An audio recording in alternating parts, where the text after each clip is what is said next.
the podcast that finishes your workday in a very Red Raider way. This is the Tech Talk Podcast from Double T 97.3. Hi, how are you? Good afternoon. Thank you for spending part of your Tuesday with us alongside Dr. Mike Gustafson and Clint Scott. I'm Aaron Dickens. We're joining you today until 6 o'clock. Would love to hear your thoughts and your comments on the Yates Flooring Center chat line at doublet973.com. We'll have friendship basketball for you tonight on Double T 97.3, a girl-boy doubleheader. The Friendshippers are taking on Tascosa this evening. Girls up first at 6, boys will follow at 7:30. High school fan zone tonight as well on 100.7 The Score, hosted by our very own Clint Scott, starting at 7 p.m. How was last night's broadcast, Clint? It was good. It was good. We talked to Coach Blaylock for Estacado football and then Coach Mims for Coronado boys basketball. And then volleyball on the docket tonight? We have a volleyball wrap-up for both Monterey and Lubbock High tonight. So we'll have Coach Lozado on and then Coach Leisman following. Are you going to because, typically during a sports talk radio show, you'll have some staples, right? Just kind of inside baseball. You'll have some things that you do every episode. Like, for example, we do The Juice, brought to you by our friends at Specs Wine, Spirits, and Finer Foods. We'll find out what makes the day special, etc. Will you have, 3 digs with Coach so-and-so or, 5 spikes? Will you trick it up? 3 things. Bump it, set it, or spike it. It's up to you, Coach Leisman. Exactly. Yes, exactly. You're welcome, by the way. There's a fourth of your program. Yeah, there we go. Which one's in the net? You tell me. Good God. Probably not. I can say probably not. Good God. I think that'd be tremendous. But then it wouldn't Tremendous work. Content. Wouldn't work when I turned to Coach Mims for basketball. All right, Coach Mims, 3 things: bump it, set it, or spike it. Okay, I'm leaving. Well, no, because that could have been dunk it, pass it, or block it.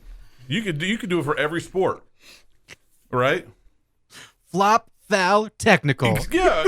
For baseball, which is worse? It could be bunt, foul, or homer. Swing, hit away. Dinger, something like that. Oh, yeah. Walk, strikeout, You or got ball. time. You got time to worry about the baseball one. You can workshop that one for a couple of months. Would love to get your thoughts and your comments on the Yates Flooring Center chat line at doublet973.com. We are joining you from the First United Bank studio, period. Red Raiders. That's what it says on the sheet. Yeah, no, that's right. You got it cleaned up. Yeah, You cleaned it up there. Although there's a period. Okay, sorry. You can join us on the Yates Flooring Center chat line, period, at doublet973.com. There you go. Why didn't you lean as far as you did the first time?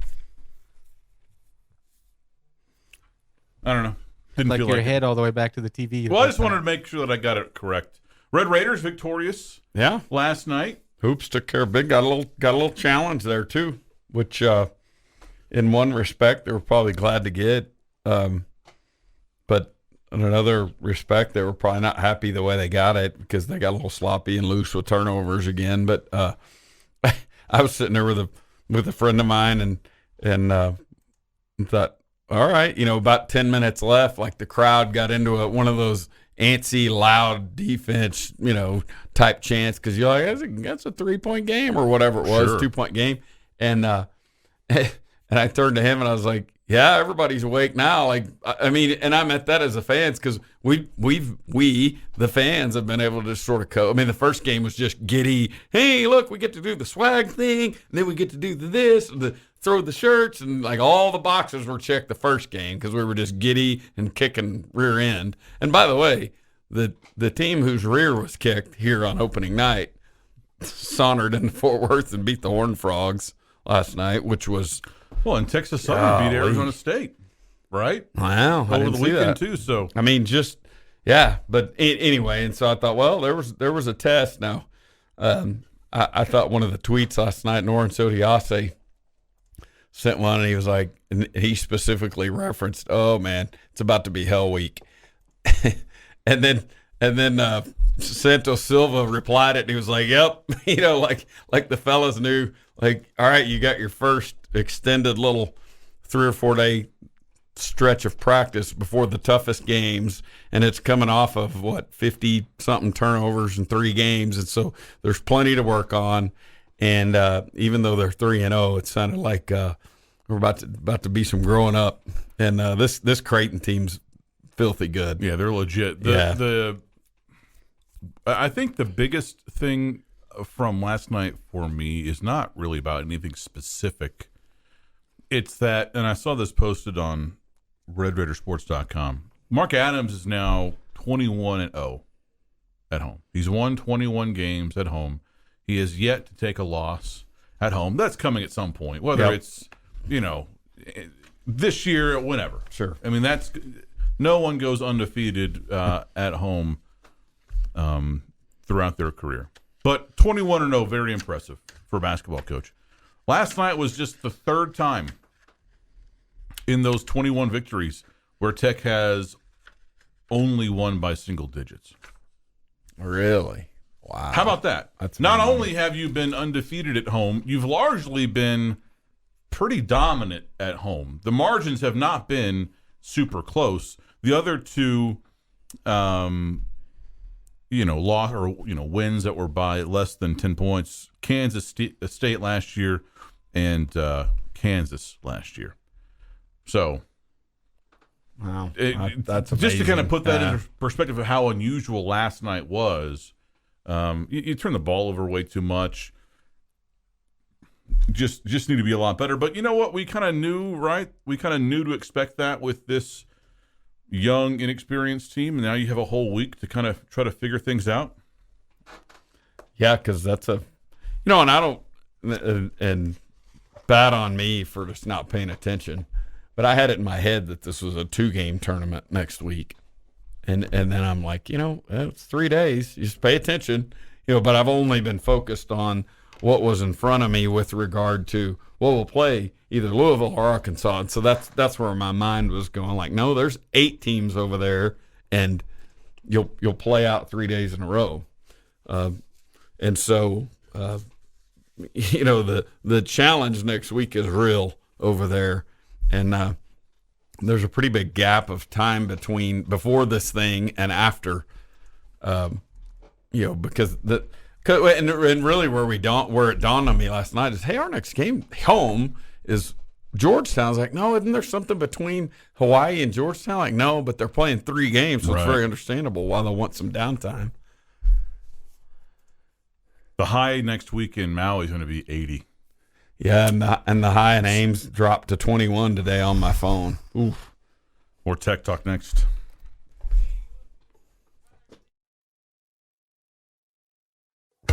It's every Red Raiders' favorite podcast. This is the Tech Talk Podcast from Double T 97.3. Hey, it's the Juice on Double T 97.3 and Double T 97.3.com. Brought to you by our friends at Specs Wine, Spirits, and Finer Foods. Time for some headlines. Texas Tech men's basketball team defeated Louisiana Tech last night, 64-55 at the USA. Red Raiders now 3-0 overall. They've now won 24 straight home games. Tech will be back in action next week at the Maui Gym Maui Invitational, where they will open up the 3-game tournament against 10th-ranked Creighton at 1:30 p.m. Central Time on Monday. We'll have that game for you here on Double T 97.3. Of course, game being televised by ESPN2 as well. It was reported last night that TCU senior guard Damian Baugh is serving a 6-game suspension imposed by the NCAA for signing with an NBA-certified agent after last season. Baugh had already sat out the first 2 games for the 15th-ranked Horned Frogs, and the team said before its 3rd game last night that the NCAA had imposed the 6-game penalty. He'll be able to return November 30th when TCU hosts Providence. And, oh, by the way, speaking of that 3rd game for TCU, they lost at home to Northwestern State. Yeah. 64-63 the final. Horned Frogs were up 31-29 at the half, but couldn't hold on. Baylor also in action last night. They took care of business, 95-62 winners over Northern Colorado. Tonight in the Big 12. West Virginia will host Morehead State. Oklahoma will host UNC Wilmington. And there's another game. What is it? Kansas is playing Duke in Indianapolis. Yeah, it's 2 versus 7. Kansas. Although the Blue Devils are a slight favorite. Kansas and Duke. have their head coach. Kansas and Duke tonight, and Gonzaga and Texas tomorrow. So we're starting to get into some a little more juicy matchups. You too can join the program. We'd love to hear from you on the Yates Flooring Center chat line at T973.com. Gus, I am often wrong. No. So there's a decent chunk of my takes that end up, aging poorly. I don't mind owning that. But I feel vindicated by the loss last night in Fort Worth. You will never go wrong betting against Jamie Dixon or his basketball teams. Well, I mean, these games will happen. We've already seen OSU got beat by Southern Illinois, and OU got beat, and so there's going to be a few of these type games. The thing I would tell you is, or what surprises me about TCU, a couple of things surprised me about it, that they got their near miss, and you kind of look at that and go, ooh, they got through their one game where they were really trying to lay an egg, and they got through it and beat Pine Bluff by 1 on opening night. You go, that was the scare they needed. There it goes, And then they come back a week later and get beaten. Remember, that team A won an NCAA tournament game last year, and B has a ton back, including the Big 12 Player of the Year. Who didn't play last night, by the way. Preseason Big 12 Player he has a wrist injury, but at the same time, like if you're the 15th best team in the country, you should still be more talented than that team. Right? If you're fourth in the Big 12, you should still be able to beat Northwestern State at home, right? Like I'm not crushing any team for having. I mean, heck, Tech had a fairly blah performance last night, right? Where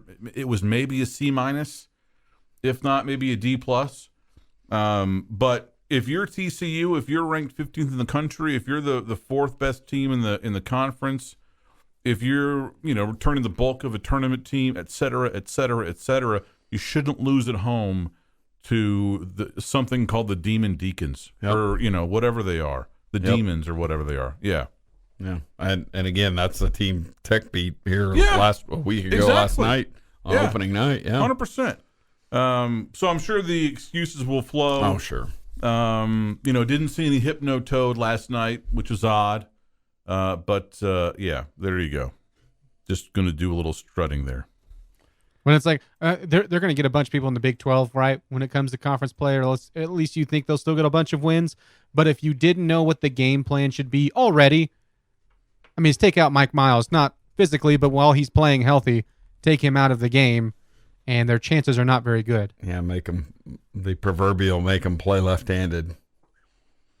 This on the Yates Flooring Center chat line from Thomas the Train. I'm worried that this Tech team is going to struggle to create their own energy on the road, leading to losses that they shouldn't have.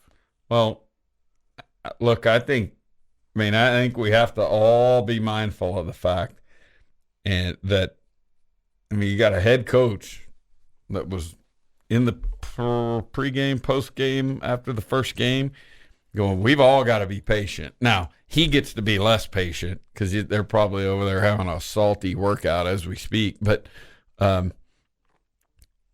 a ton of new people and there's a ton of young guys playing key minutes. And, man, that's just a fact. That's just a fact, and there's going to be points at which we can all sit around and come up with all these. Oh, they don't have a leader, or their emotion. Da da da da da. they got a bunch of young dudes, man. Their highs are going to be, I don't know if their highs will be higher, but this is going to be, we're going to be riding a wave with these dudes. And, the getting to, we want them to be as good as they can be in March. Probably needs to be in February and late January as well, because it figures that this conference is going to be good again and that there will be a bunch of teams that are at or above 500 getting in. But getting to 500 in this conference is not going to be easy this year. Yeah, I mean, there are going to be losses that, we wake up the next morning going, yeah, that shouldn't have happened, right? I mean, like, that's you can write that in pen. I don't know where they will be. Yeah, I don't know exactly. I don't think that Monday would count as one. I mean, you're going to be an underdog in that Creighton game for sure. But you're going to.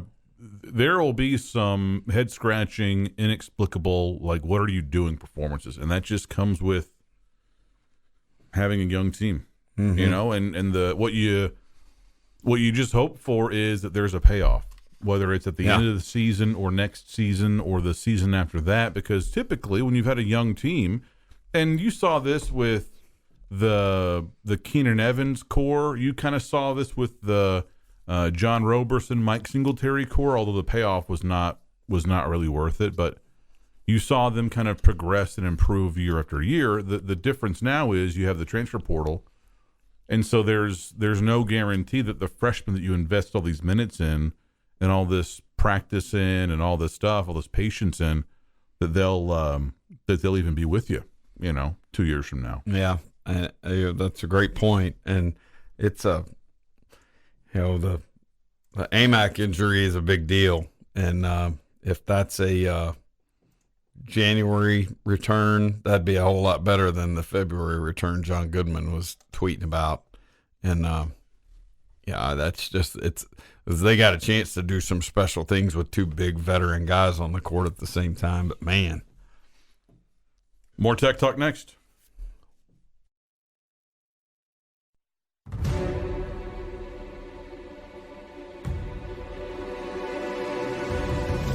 Podcast put together with Red Raider fans in mind.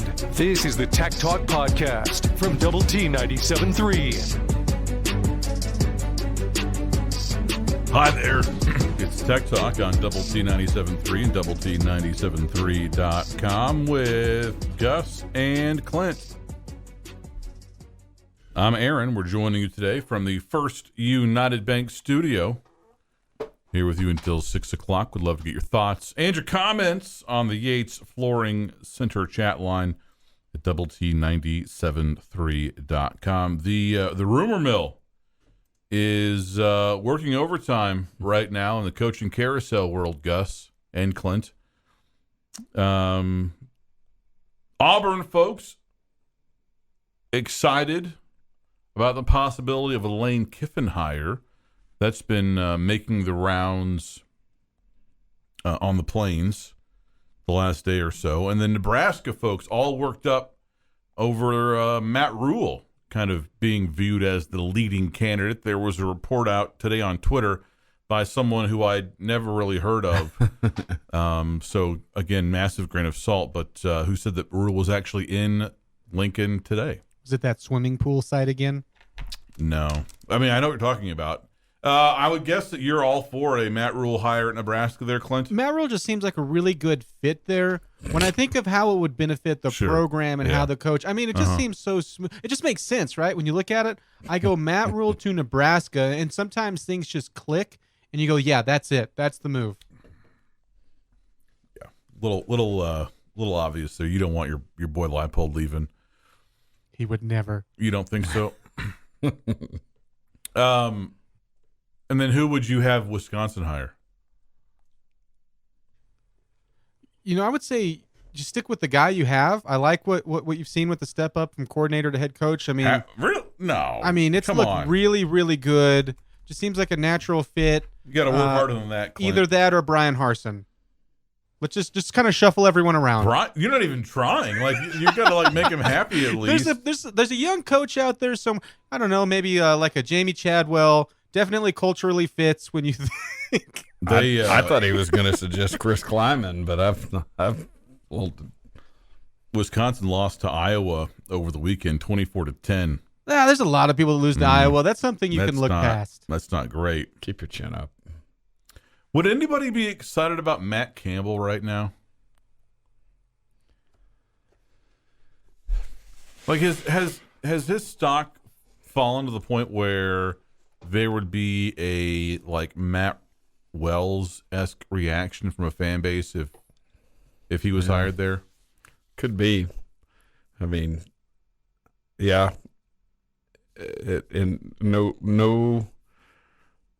Just the fact that for the first time in a little bit since he's built them up, they've taken a backward step this year.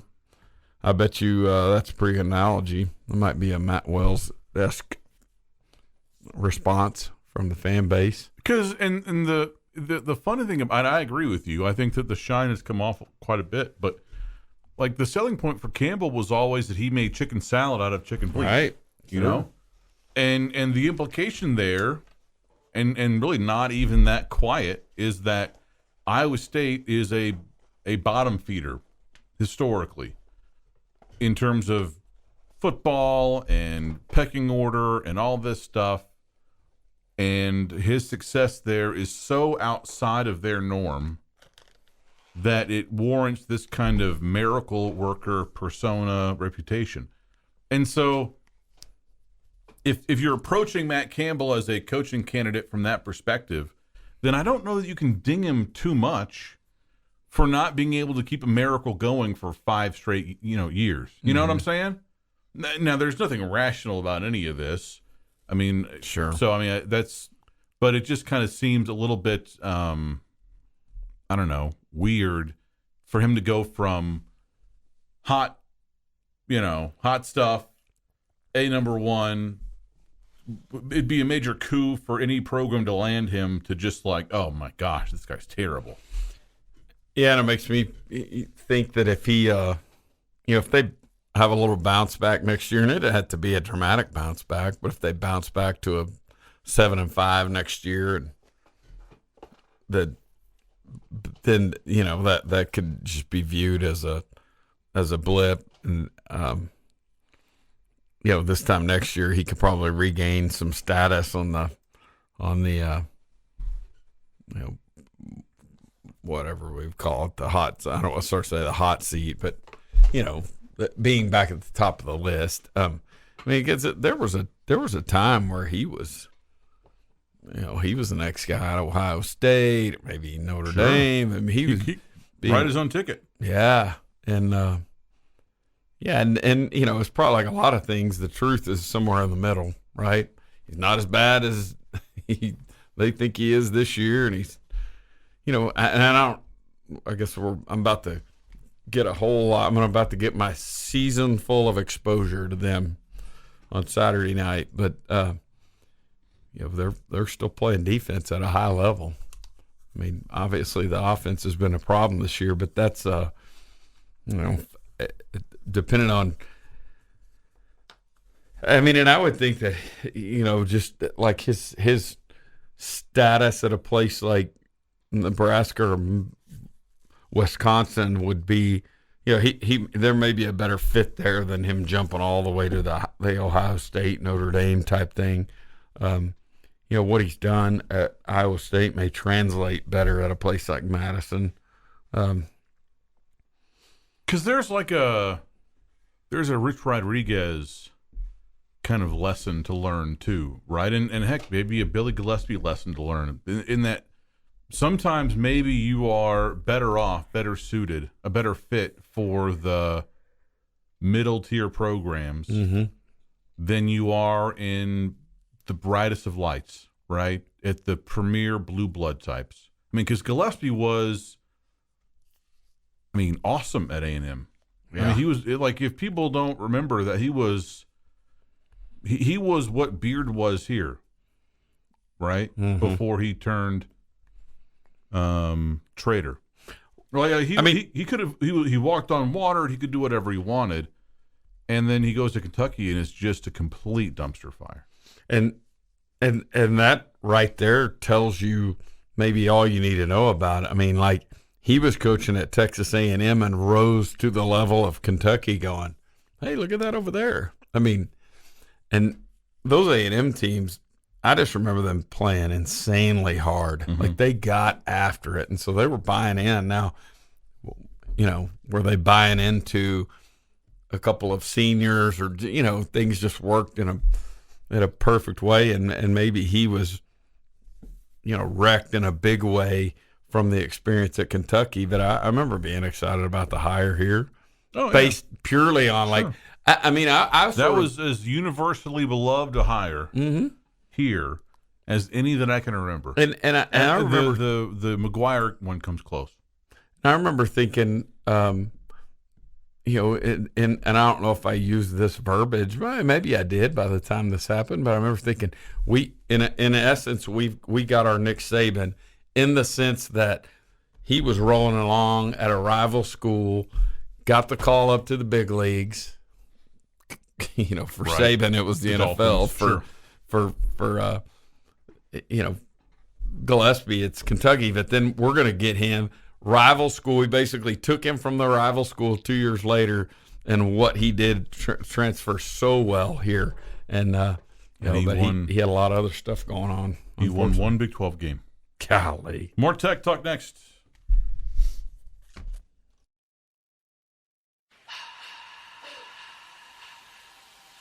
The podcast that finishes your workday in a very Red Raider way.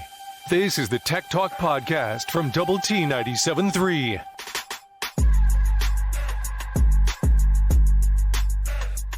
Hey, it's Tech Talk on Double T 97.3 and Double T 97.3.com with Dr. Mike Gustafson and Clint Scott. I'm Aaron Dickens. We're joining you today until 6. Would love to hear your thoughts and comments on the Yates Flooring Center chat line at Double T 97.3.com. All guests appear via the Benchmark hotline. We're joining you from the First United Bank studio. We get this on the chat line. 80, how many warnings have you gotten from people about something you said on a previous day's show? Very, very rarely. Very rarely. There will occasionally be emails that are sent to all of us. It's like, hey, guys, don't do this, or, this thing that sponsor just changed to something else, blah, blah, blah. But very rarely is there like a direct text or email that, hey, that thing you said last night or yesterday was, I think the last time we got one of those emails too, we all learned that there was a word that we could have been saying this whole time and we didn't know. Yeah, exactly. Oh, really? I think you guys talked about this when I first came on the show. That, like, hey, be careful not to say blank. Yeah, it was a please don't say this, even though technically we can. Yeah, this was we May can? 20th. So this was about, about a 2 month, weeks or so, give or take, before you arrived. There you go. And Jamie says, hey, please don't use curse words, even if the words are considered okay currently by the FCC, a.k.a., blank, and then an S-bomb. And I literally responded, like, wait, we can say S-bomb? I had no idea. I feel like I've wasted the last several years of my life not saying that on the air, since it's not technically against the rules, at least against the federal rules, not the, you're going to get fired rules. And I guess, yeah, I don't know the context of that. My assumption would be just sort of trying to be respectful to kids in the car, in the back seat kind of stuff. Maybe. No, I'm with you. I always try to act as if there are, folks that are driving around with their kids. And I think that if you are driving around with your kids right now and they're listening to our show, number one, thank you. Yep. And number two, I think your parents should take you for ice cream. In fact, I think you should ask them right now to go get you some ice cream. Absolutely. It's a special Tuesday. It's a fun Tuesday. You deserve ice cream. If you're a kid listening to Sports Talk Radio, make it happen. How many kids nowadays are going by the name Steve? Just out of curiosity. Probably not many, right? Probably like Stevie or Steven. That's not as out of turn as Eunice. We talked about Eunice last week. Yeah. Although, heck, I would have thought that Harold would be a really kind of uncommon name, and yet LSU has a star freshman linebacker named Harold. He's really, really good. If there's something in particular that you have in your head about what I should be warned about or whatever, just let us know. Yeah, there are too many things to kind of narrow down. Was there a Still going context? off some prom jokes. That was I don't know what you're talking about. That was quality. Well, there it was right. No, yeah, that was I didn't say anything bad. Yeah, yesterday you did. This in the chat line from Michael from the ranch. Sorry to dampen the mood, but any word of Tech will do something on the uniform or helmet to honor the 3 Virginia players. I hope Tech does something. Thoughts and prayers to those families and Virginia fans and alumni. I haven't heard anything. I think it's probably a little bit tougher to just whip something up. Certainly a uniform patch, you're not going to have enough time to do that, I don't think. Maybe a decal. I would be surprised at this point if there's anything like affixed to the uniforms. You're right. The timing of that with just in the next 12 days, we're going to play the last 2 games of the season, so that maybe there's like a moment of silence before the game game across the sport. That would be fairly easy to organize, I would think. No doubt. And there was a press conference today in Charlottesville. In fact, I think it ended about 30 minutes ago or so, and no decision has been made yet on Virginia's game this weekend. I think they play Coastal Carolina, or they play a group of 5 non-conference opponent. Yeah, the 9-1 Coastal Carolina. It is Coastal, the Chanticleers. And so I kind of running out of time. I would guess you'll need to make a decision on that in the next day or so. And then, heck, they finish with Virginia Tech, and neither of these 2 teams are going anywhere. They're both, already out of bowl contention. So you wonder, I won't be surprised at all if they just kind of close it down for the season, and certainly no one could blame them for that. But, I was paying attention to that press conference in Virginia earlier today. Let's see, this in the Yates Flooring Center chat line. Is the ice cream on the station? No, it's in like drive-thrus. Yeah, you go through a drive-thru and you get ice cream. Sure. It's not on our station. No. I don't think we have any ice cream here anyways. We've got pie. There's lots of goodies down there in the break room. They had the potluck today, but I encourage a little spin through the break room down there. You get to test the pumpkin versus pecan pie. There's a lot of those little brownie doodads. The brownie bites with the little there's some brownie bites and there's some brownie bites with the little icing dollop on top. There's a lot going on down there. It truly is. There's 6 or 8 different options down there. United and Walmart both have those brownie bite deals, some with icing, some without. And I feel like United has the better brownie, but Walmart has the better icing. Really?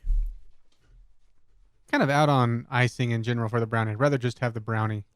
Not out, because if someone brings me just that as the option, I'm not going to be like, what are you doing, you awful person? But team plain brownie. I don't know that anybody could look at any of us and go, oh, yeah, no, you're totally out on icing. I don't know that anybody's buying that particular line from any of us.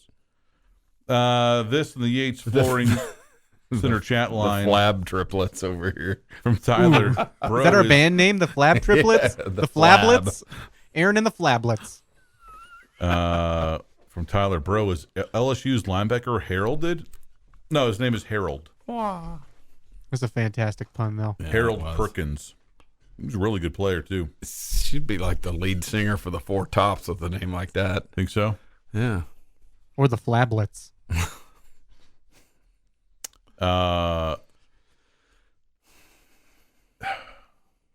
Somebody says this, a black band on the uniform sleeve would be easy to do if we're not wearing black already.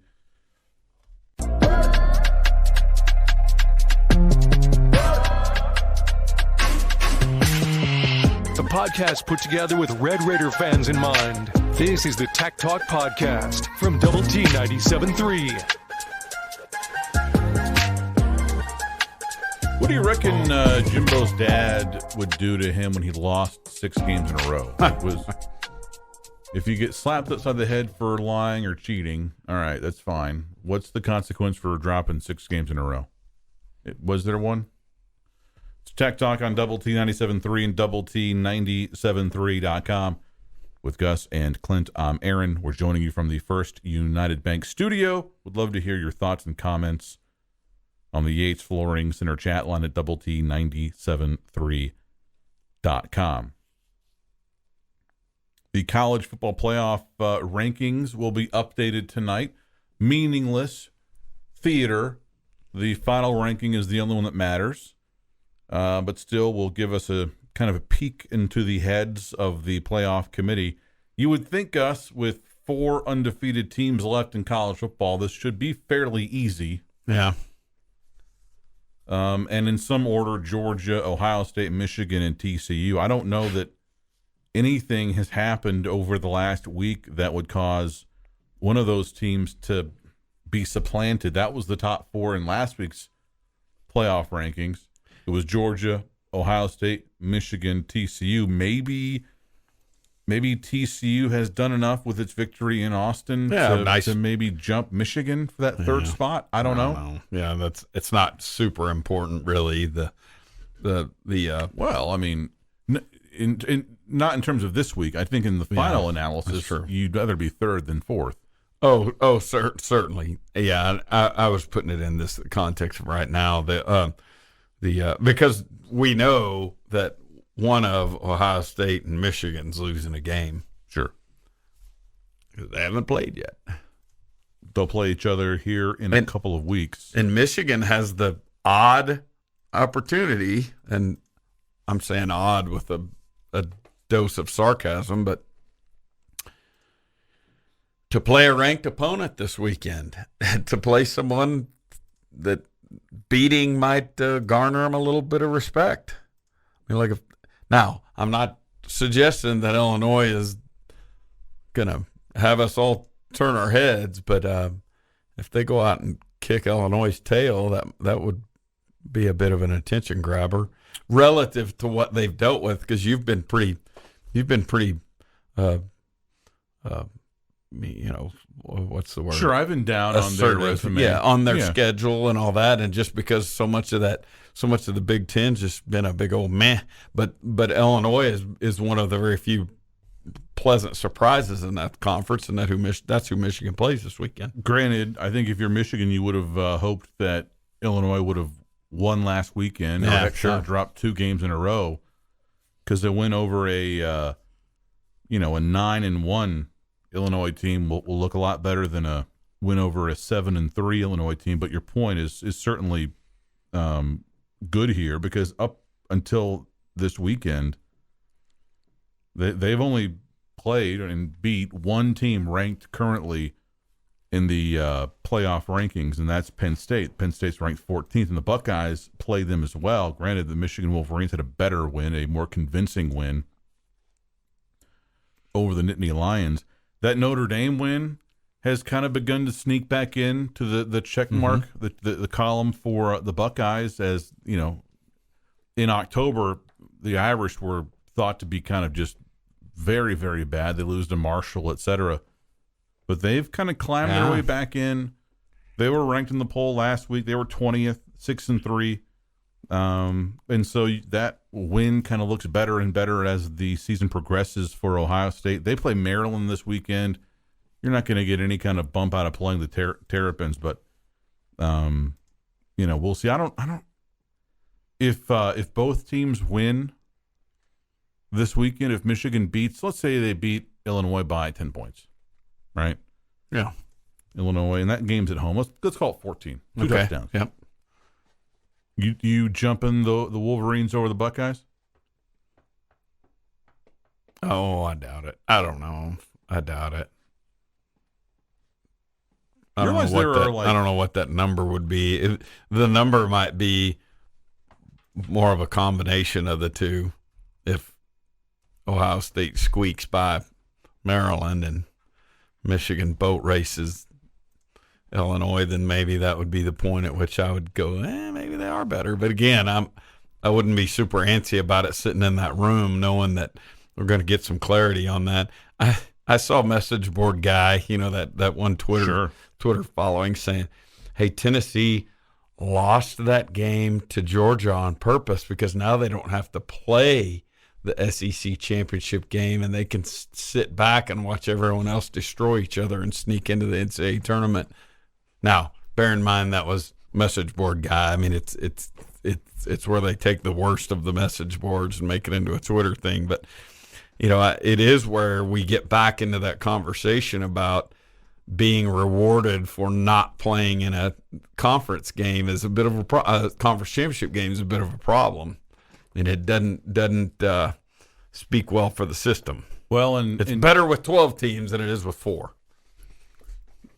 TCU will have a chance if we assume TCU wins out, right? Because if they lose, it doesn't matter what happens in the Big 12 title game; they'll essentially be out of the playoff contention more than likely. But if they win out, and they play, say, Kansas State in the Big 12 championship game and beat the Wildcats, that's another quality win in the column for the Horned Frogs. Meanwhile, whoever comes out of the big game, whether it's the Buckeyes or the Wolverines, they're not going to get any kind of bump from beating some team in the Big Ten West. And do you realize that it may very well be Illinois? Although I don't know, they've lost a couple games, maybe not anymore. There's 7 teams, right, in each conference or each division in the Big Ten, right? 5 of them in the Big Ten West are still in contention for the division championship.